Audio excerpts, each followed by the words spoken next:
All right, and go. Welcome back to our show, The Colorful Voices of Sisterhood. The topic for today is about AAPI, Asian American and Pacific Islanders, and we have a very special guest. Um, Her name is Dr. Rosita B. Lee. And I will go ahead and introduce her, ladies. I mean, believe me, I tried to shrink her bio, but this is what I got here. Okay. Yes. She's a former White House commissioner. Rosita Villanueva Lee served on President Barack Obama's advisory board on Asian Americans and Pacific Islanders for 4 years. Prior to that, she was the governor of Nevada, Bob Miller, as his special assistant, the first Filipina, first Asian Pacific person to be in the governor's office in the history of the state. Another first was when she was in Hawaii. The Hawaii governor had appointed her to the Commission on the Status of Women, the first Filipina to that commission. In Las Vegas, Manang Rosita spearheaded educational workshops and rallies, held town hall meetings and summits for the AAPI communities. She helped organize thousands of people rallies advocating comprehensive immigration reform, facilitated free screening of hepatitis B, walked the halls of Congress, knocking on doors of senators and representatives seeking support for the World War II Filipino Veterans Equity Bill and Congressional Medal of Honor for them. She is an ordained pastor. She is an recognized educational recipient of an honorary doctoral degree in the humanities from the United Graduate College and Seminary International. Dr. Lee is also the national liaison of Civility for All in the Global I Change Nations organization under the leadership of HRH King Clyde Rivers. And recently, she received the honor of having a street named after her. That's awesome. Wow. That's Welcome, awesome. Dr. Rosita Bewley, and yes, we are. This is such an honor to have you with us. Thank How are you. you doing? I'm doing fine. Thank you. Early in the morning here in Las Vegas. 3 hours ahead. Yes. Well, definitely, you are a trailblazer. Very proud of your accomplishments. I'm sure it was a difficult road for you, especially being the first. But good for you for making it through that and continuing to make a difference. Yes, yes, definitely have paved the way for us. Definitely have paved. Gosh. Thank you. Once again, welcome to our show. Educate us today how AAPI gets started. Uh, the question again is about the AAPIs. Just how AAPI gets started. All right. It started actually way back in 19 in the 50s, when at that time Congress was considering honoring the Asian American and Pacific Islanders. But it was not, and they had to go through the process, as you well know. There's always a process to get something done in Congress. And it took many years before the Asian Americans Pacific Islander Heritage Month was actually formed and it actually passed Congress. And it was in 1992 when President Bush signed the bill saying that there would be this month to honor the Asian Americans and Pacific Islanders. Well, so you played an integral role in making sure this took place. You know, I can barely hear you, but you're saying that I played a role? An integral role in ensuring this month was recognized as a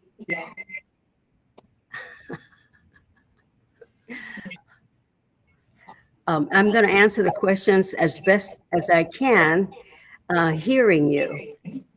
We're having some technical problems. I'm getting some feedback. Would you like to repeat that question again?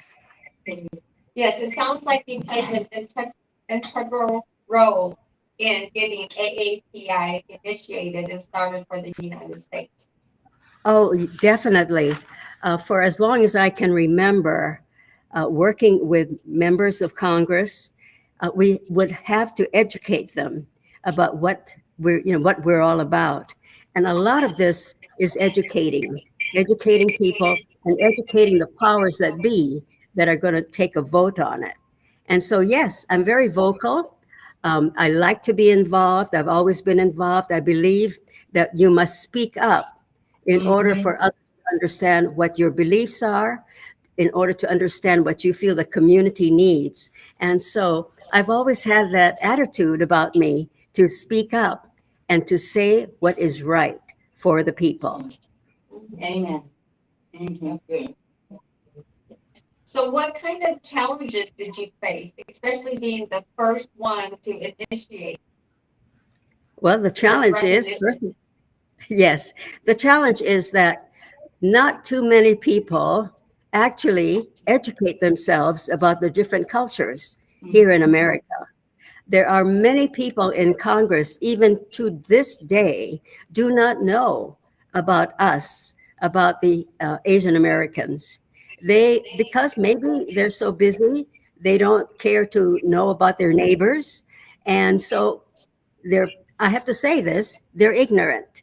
They're ignorant about the different cultures that make up America today. And so it's our role to educate. And that's what I love doing.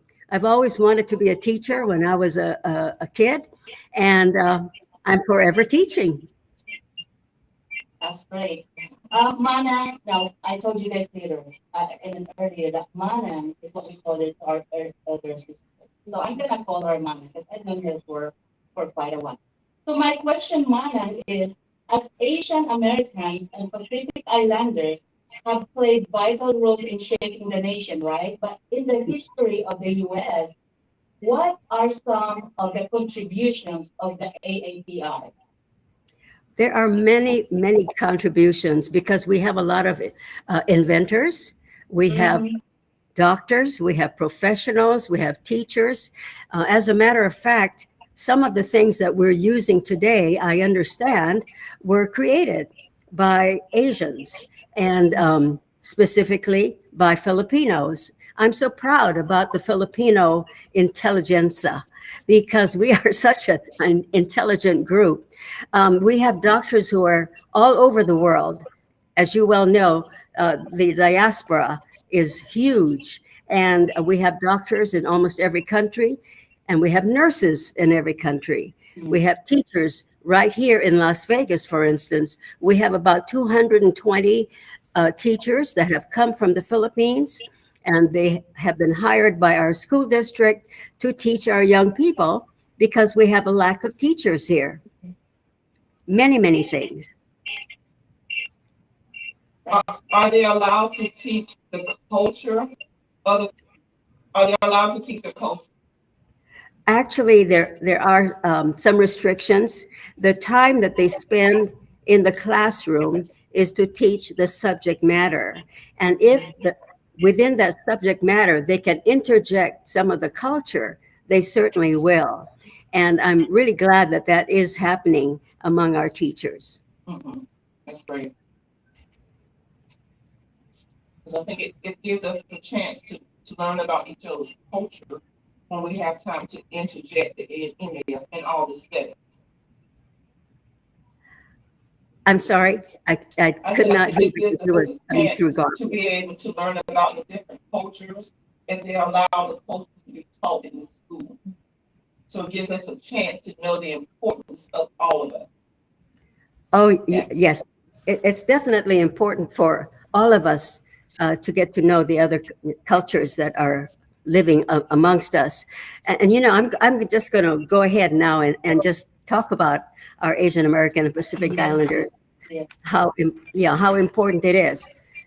Did you know, and very few people know what comprises the Asian American and Pacific Islanders. We usually think, okay, they're Japanese, they're Chinese, they're Filipino, maybe Vietnamese, Koreans.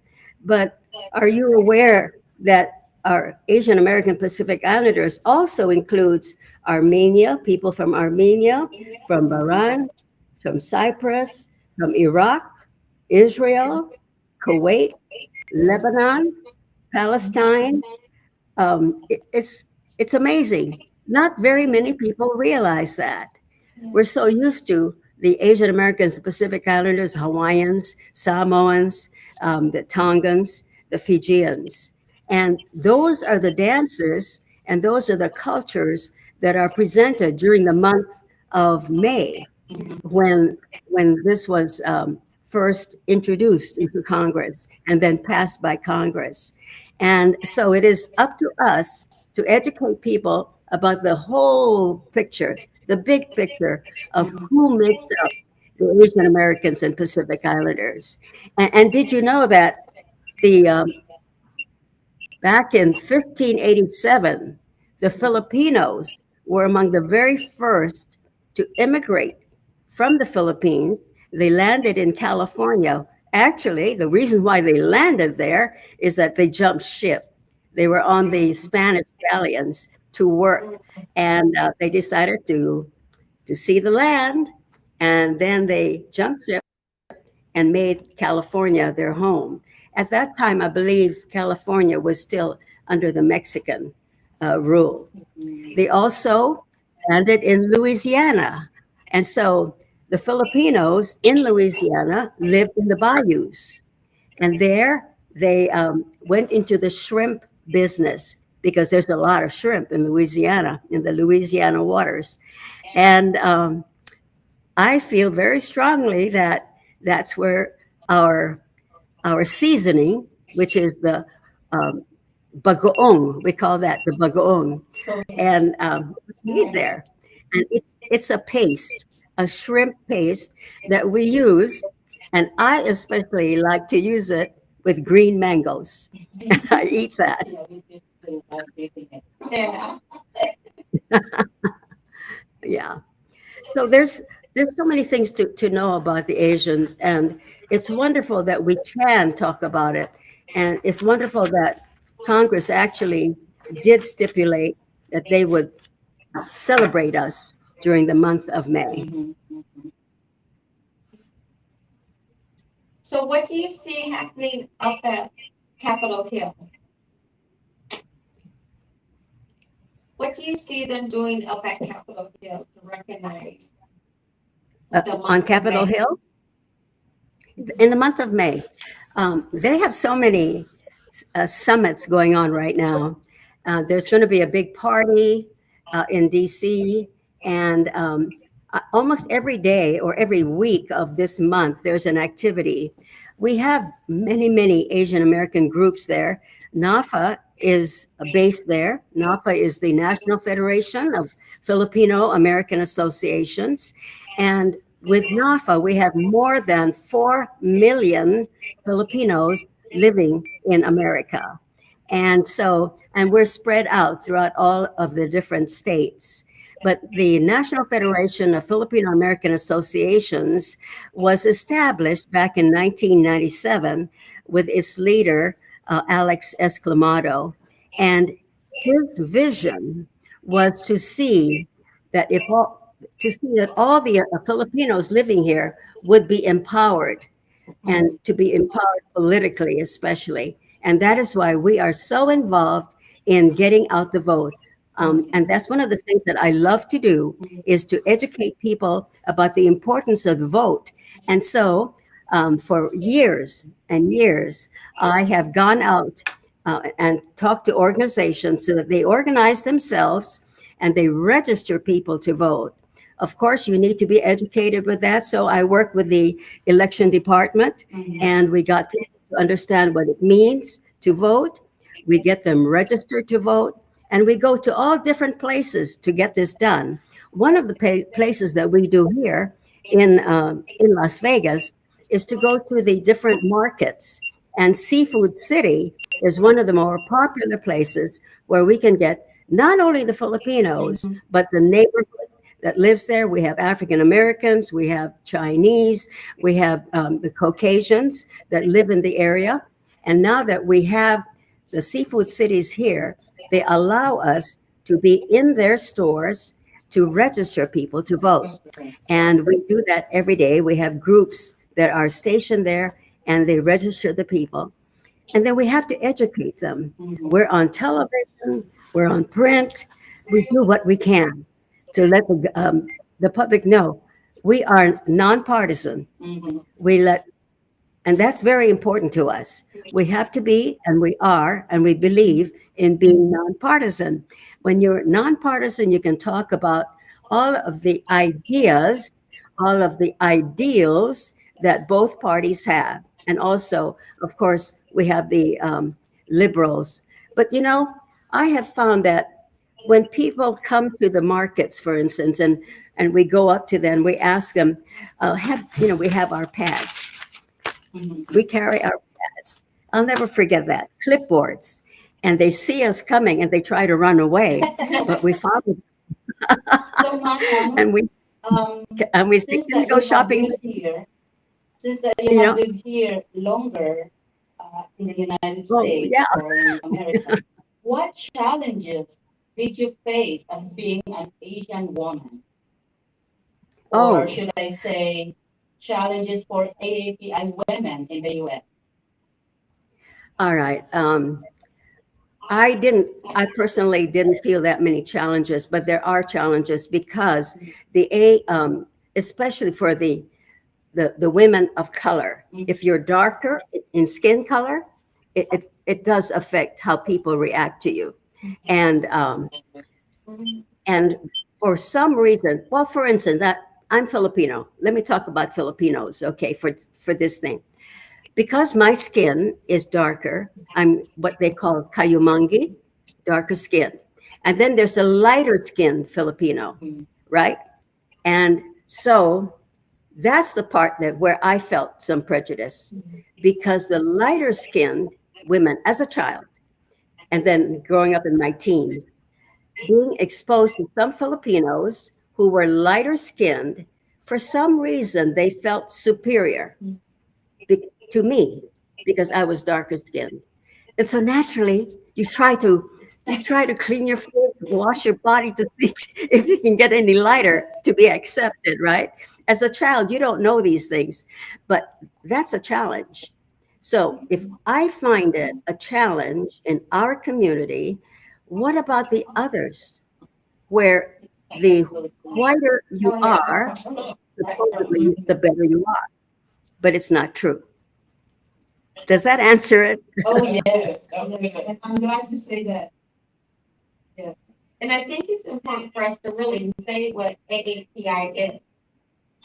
What does AAPI stand for? We keep saying AAPI, there's probably listeners that don't know what it means. So it's American Asian Pacific Island. It stands for the Asian Americans and Pacific Islanders, and they have now included Native Hawaiians. Oh, Mhm. Okay. that's great. I'm sorry? That's a good one, Madam, that we were able to add one more, which is the Native Hawaiian. Right. But my question also is though, they're all part of Asia. What's the connection? Because they're just part Asian also. So what's the connection between AA and PI? You know what I mean? Yeah. What is the connection? Yes. Is that your question? Yeah, because when they decided to honor Mhm. the Asians comprised a whole lot of countries, many, many countries. And they couldn't name each of the countries in that sentence when when they're honoring us or acknowledging us. Mhm. And so they brought it down to the Asian Americans, and the Asians are we have the Middle East. Let me just get so that I can let you know about that.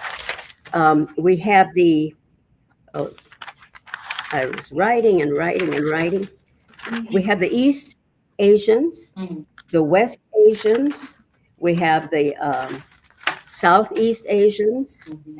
we have Central Asians. So let me just go through that really quick. It includes Native Hawaiians, Samoan, Tahitians, Guamanians, Fijians. We also have the Indians, Bangladesh, Sri Lankans. We have Filipino, Cambodian, Vietnamese, Lao, Indonesians, Thai, Singaporeans. We have let's see, I think I said this earlier, the Armenians, Bahrains, Cyprus, Georgia, Iraq, Israel, Jordan, Kuwait, Lebanon, Syria, Turkey, Wow, Yemen. that's a Did you big read? population. I Yeah, didn't realize. Indians, Yeah. India. India. So That is huge. yes. That's huge. So people, when they say Middle Eastern, they think it's Africa. But I study it's not only Africa, it's part of Asia. And my grandfather, he immigrated from Jordan. When you say Jordan, like, yeah, Asia is part of me. Like, yeah. A lot of people think Middle East is East Africa, but it's not really East Africa, it's part of Asia. Mhm. I have some Asian in what doesn't matter. Yeah, yeah, my grandfather said, Asia to be, Jordan, yes. Yes, and also thank you for sharing the dark skin, how we treat people, things only for African Americans that it be treated because the color it exists everywhere. Even in our country in Ethiopia, they treat you differently. Even your parents treat you differently. Because you're lighter, or because you're darker. No, they treat you better when you are lighter. Oh, really? Yes. Okay. Because my grandmother, she used to call my brother like, if me and my brother go together, you will not say this is your brother. And my grandmother, she used to call him all the time. Yeah, and she used to call him name. So, Wow. yeah. Yeah. Because there, I would have thought it would have been the opposite. That it's better to be darker than lighter. It's everywhere. We're here, you like it when you're darker. That's what I've noticed. No, But Filipino, yeah. No. I'm like her. I have to work harder. I have to prove myself more. Have to do a whole lot more, because I am focused anymore. But I like how she talked about, she was a voice, not just for herself. She was a voice for everybody. Yeah. So when she went out, she fought for her whole Yes. not just Not just her. that's amazing. And to get the education now, how do we get it back to the generation behind us? Yeah. And I love the voice, having a voice, how important that vote is. Yeah, To educate them on that vote, because voting is is important. important, because we mentioned Stacey, Abram. Abrams Mhm. last week on the difference she made in the whole state of Georgia, Mhm. where she's absolutely right. Mhm. Getting your, I don't want to say your people, but getting the American Asians together and vote, because that makes a difference on the laws, who's running an office. I mean, who's really dictating what's going on. And not waiting till the month for voting. They're voting. They're registering people voting all the time and educating people about voting. That's so important. yeah, and that's what we do. We have the fill on the code. Yeah. But let me just clarify something when I said here in the color. I guess I'm just speaking with Filipinos. A lot of us don't want to be under the sun. We don't want to be, but a lot of Americans they like our color, darker too. So that's what I'm trying to say. Anyway, Mama. Occasionally they do go to some the beach to tan, and if you look really dark skin is beautiful.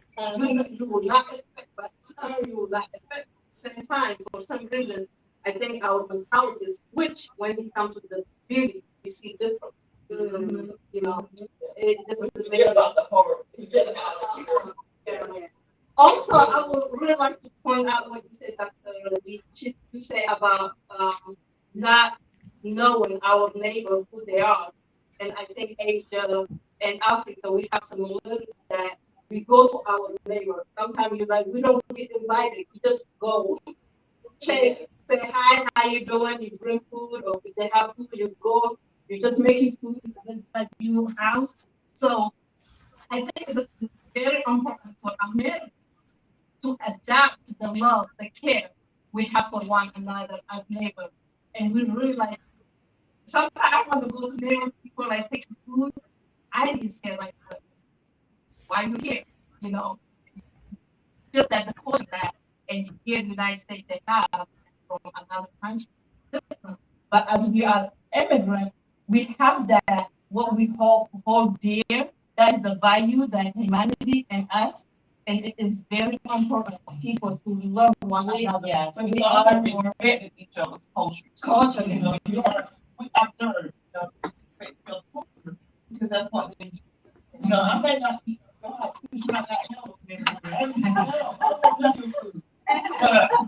but that doesn't mean that we can't, you know, be together. Yeah. It's just kind of understanding and knowing the culture. Now that I Exchanging. It's like it's exchanging. You know, yeah, we have to have the boundary to not cross people to know one another. But again, American, African, or a lot of immigrants have similarities in the love that we kind of open the door to people. We are family oriented. Yes. And I think that's what makes it unique for being in America is you have all these different cultures that bring that uniqueness to America. So I would really love to know what did the American Asian or Pacific Islanders, what uniqueness did they bring here to America that is just so American that people don't realize that it came from the islands or from Asia. Okay, Manang. I did not hear your question. Okay, her question is again. So, we're all unique. Our cultures have a uniqueness that brings it to America that makes America different. So, what did American Asians or bring to America now considered so American that people don't realize it came from the Asian culture? I'm so sorry, ladies, but you're coming through garbled. You cannot repeat one more time.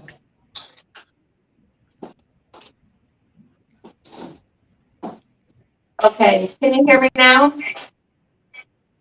A little better.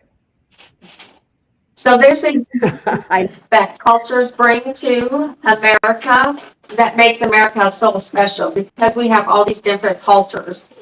So what has, American Asians or Pacific Islanders bring to America that is so ingrained in America that people don't realize that's where it came from?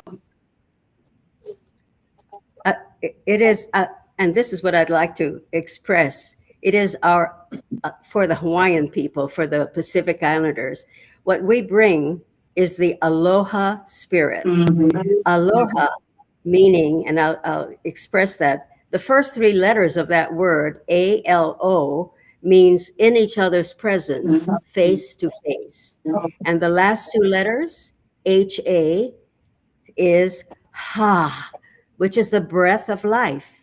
So in each other's presence, we share the breath of life, which is what we do. We bring our customs, our beautiful dances and songs. We share all of that with all of you. And from Hawaii, we greet you with the lei, the floral lei, which is a symbol of love, because we have love within our hearts and love to share with everyone. And so not only that, but it is our spirit of giving, our hospitality, our sharing our food, our sharing our homes. We welcome you into our homes and share that with you and share our families as well. So there's a lot that we as Pacific Islanders and Asian Americans bring to America. our inventions that we have presented. We have beautiful movie actors now who have won Academy Awards. We have teachers who are teaching in Harvard and Yale and all of those prestigious schools, MIT. The genius of the Asian mind is something to behold. And not only that, but we bring the love of God. We bring the love of God to all of you. And that is why one of my, I am a pastor, but one of the things that I like to share with everyone now, and it is a priority, is to bring out civility amongst all the people, because we all can share civility, and that is the health, communication health.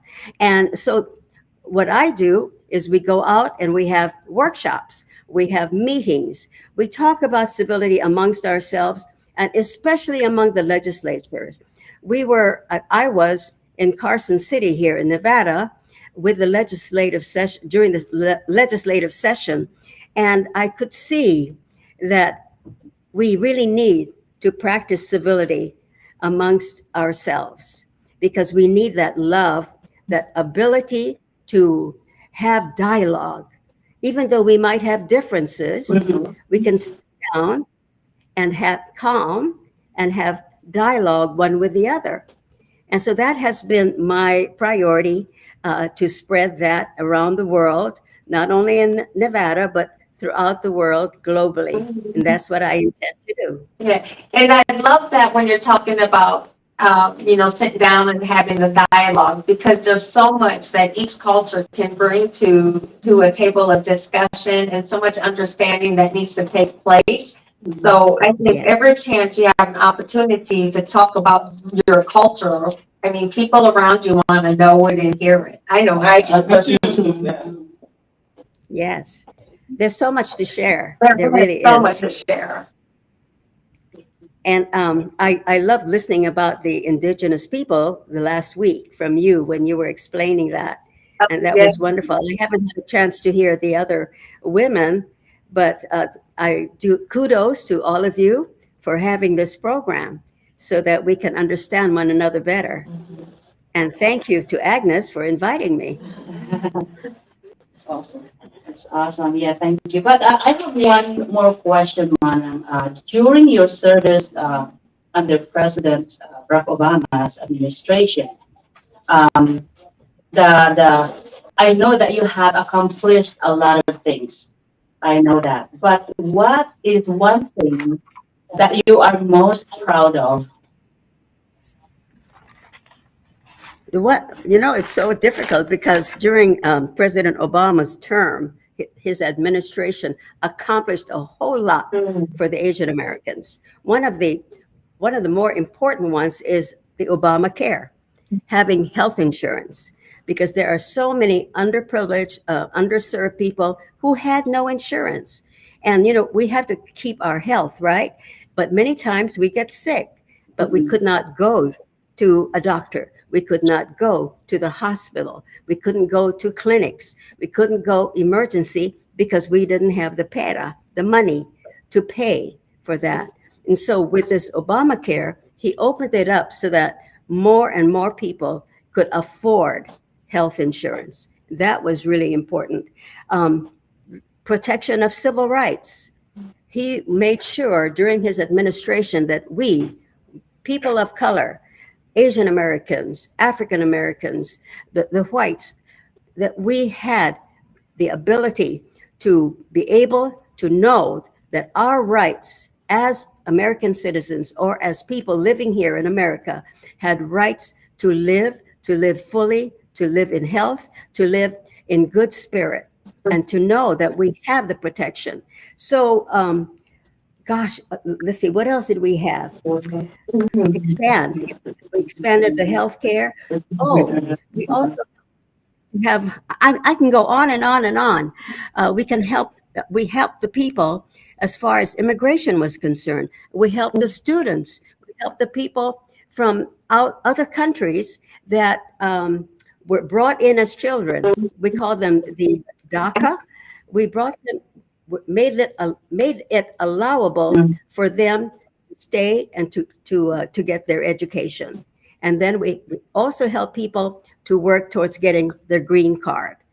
All of these immigration issues that we had during the Obama administration, we helped thousands of people.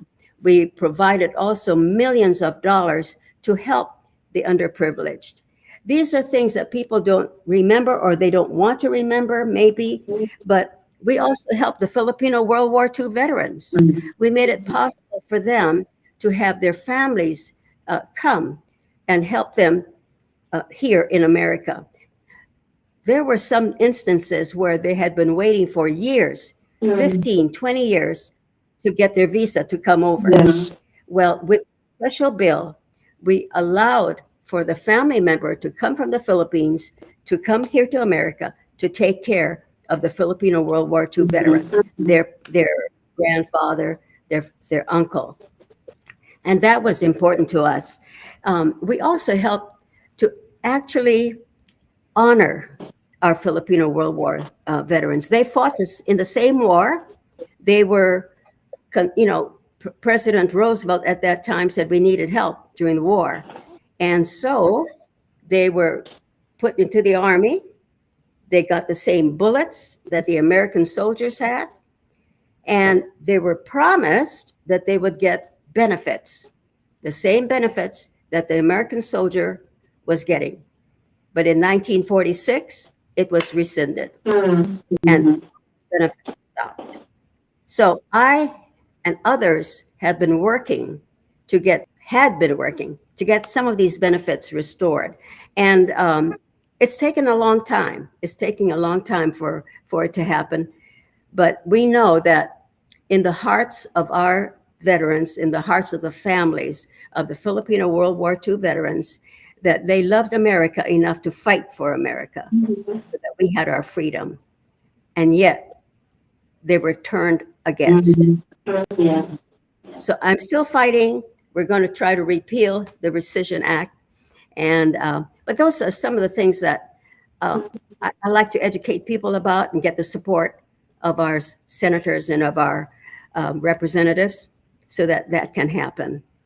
But there's so many things that Asian Americans can be proud of. We have contributed to this country.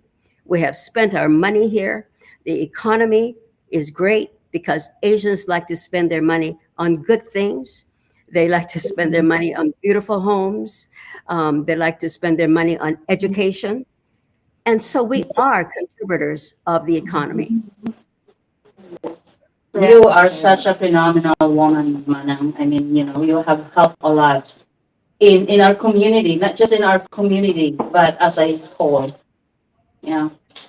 So I That's a- really love the fact that you worked hard to get the World War II veterans recognized, because I know in Native culture during that time frame, we were not citizens either during the war.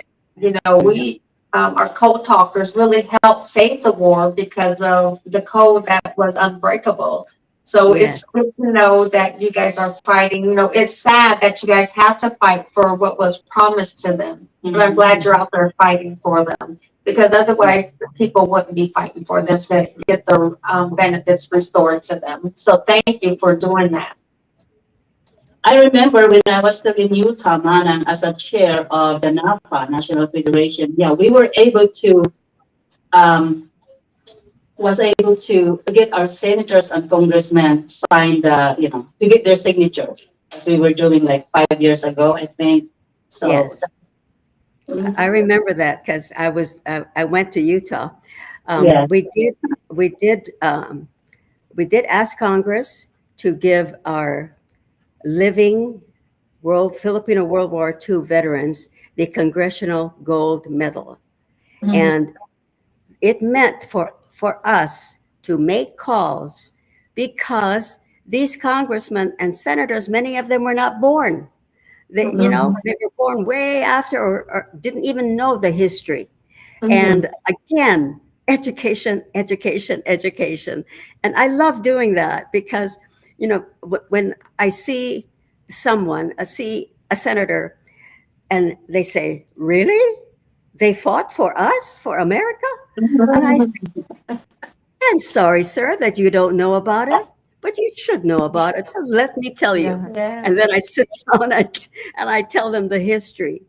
But it's embarrassing. I think it's embarrassing that they don't know. Yeah. And so one of the things that I would like to see happen, and we are working on it, on the Phil Vet rep that I belong to, the committee, we are putting that in the curriculum so that people will understand and the children will know more about how Filipinos helped in the World War II and made it possible for us to win the war in the Pacific. So that's important. I've lived a long time, but I'll continue to serve. I'll continue to do what I can, as long, and Heavenly Father is very good. Heavenly Father has given me good health so that I can do this. And I'm grateful for that. I'm really grateful for that. So what do you feel is probably your next challenge that you want to tackle? Well, like I said earlier, the next challenge is to get people to understand about civility, because it's so important, that we work together. Civility, after all, it's when you think about it, it's doing unto others as you would have them do unto you, right? And also following the commandment. The greatest commandment is to love God, love yourself, and your fellow man, your neighbor. And when you do that, and you really, truly, truly understand what love is, then you will have peace. And you will have peace in the workplace, you have peace in your family, you have peace wherever you go.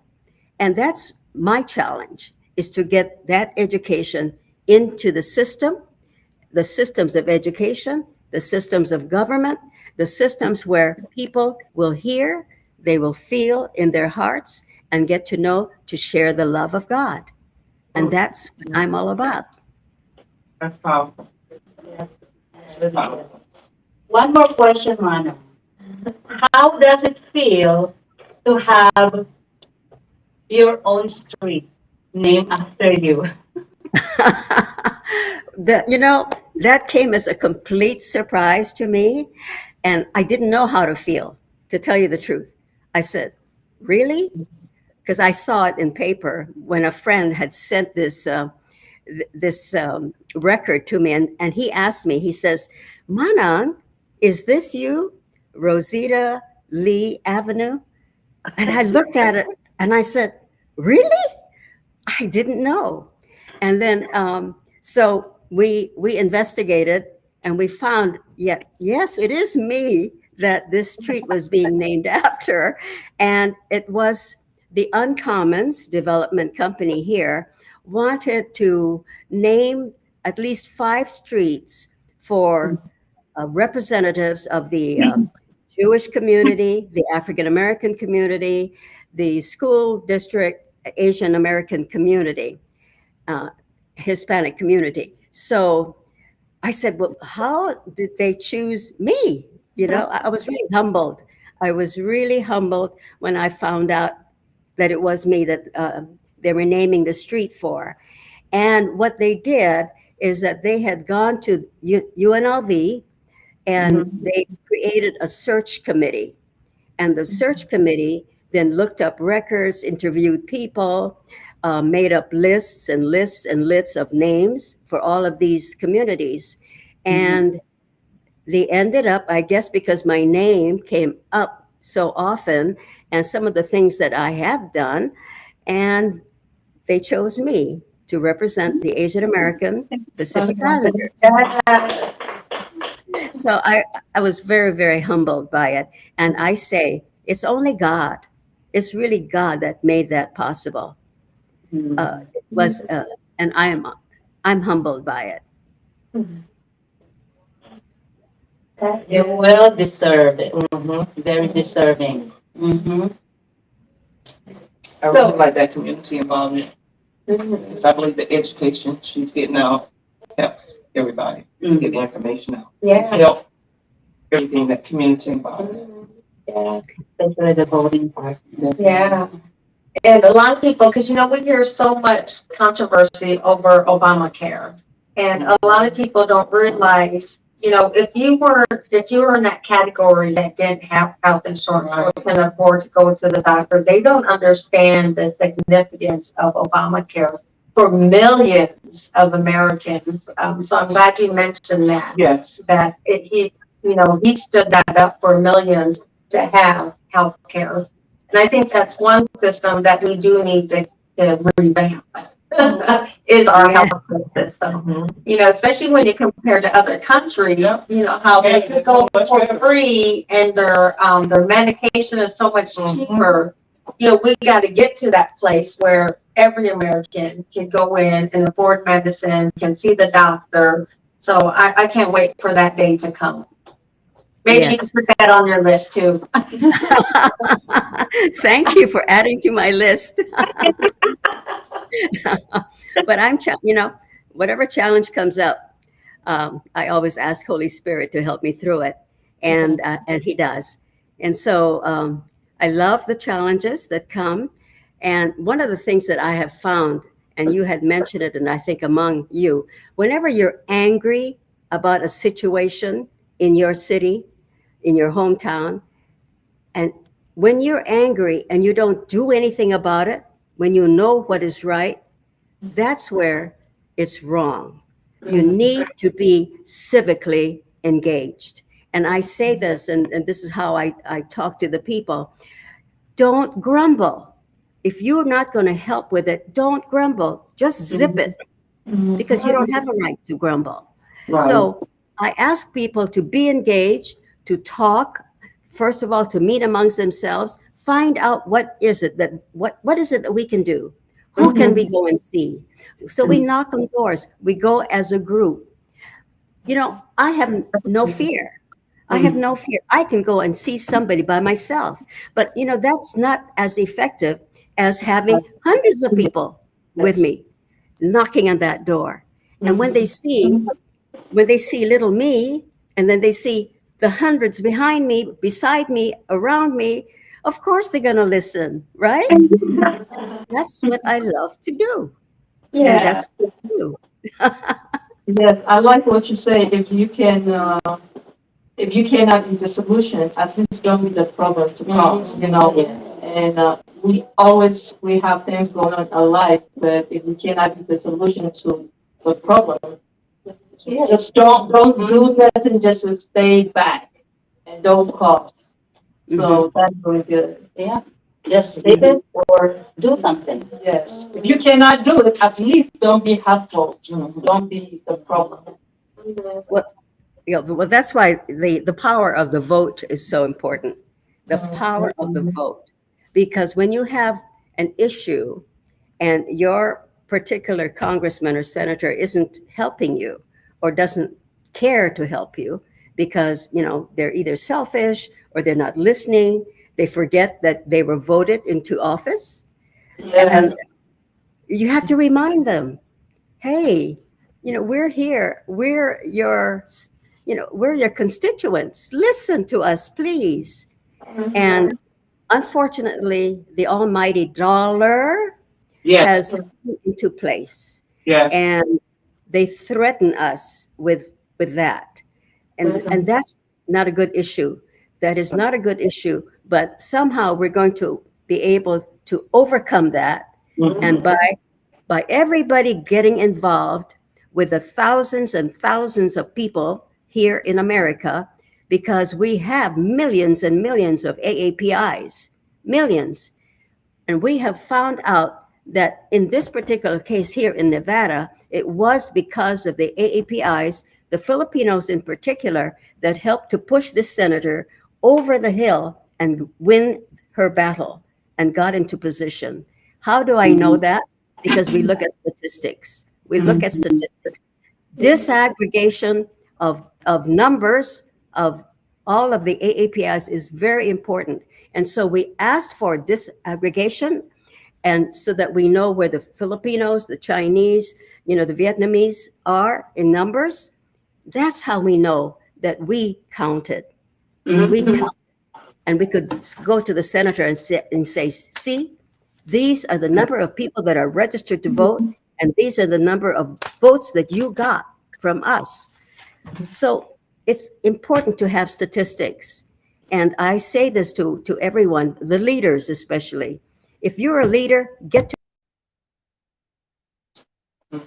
what your statistics are in your community. Get to know, to show the powers that be that the vote counts. Therefore, listen to us. Does that make sense? That's so important. That is so important to me. But we're in an area that they don't really care. Let me say it. I'm gonna say it the way I want to say it. It's like they don't care. They focus on a party versus who's gonna do the work for you. That's where the education come in to me at, because they will vote for somebody just because they're a certain party, and I'm like, they're not even working for you, or you got them in this position and you will never see them, even though you invite them out 100 times, they would never come. But because they're a certain party, they'll automatically get that vote. And it drives me crazy in this area. And the people we had to remove because they're just weren't a good person to begin with. But I know we are running out of time. Dr. Lee, thank you. You got me motivated. I'm ready to stand on the corner and get the vote. We have been fed. Great discussion. Thank So you. she's in Las Vegas, right? Yes. All right. So if I come back out that way, I'm gonna look you up. Yes. Please do. Please do. All right. So next week for Colorful Voices, we will have Brenda Vega on. We'll be talking about the Divine Woman. Great discussion. And also, as you guys know, our Mother's Day contest ends today. So we will be announcing our winners next week. We'll read their submissions. So we are looking forward to having you guys back. Thank you. And great discussion. Yes. Thank you, Dr. Lee. Thank you so much. We love you. Yes.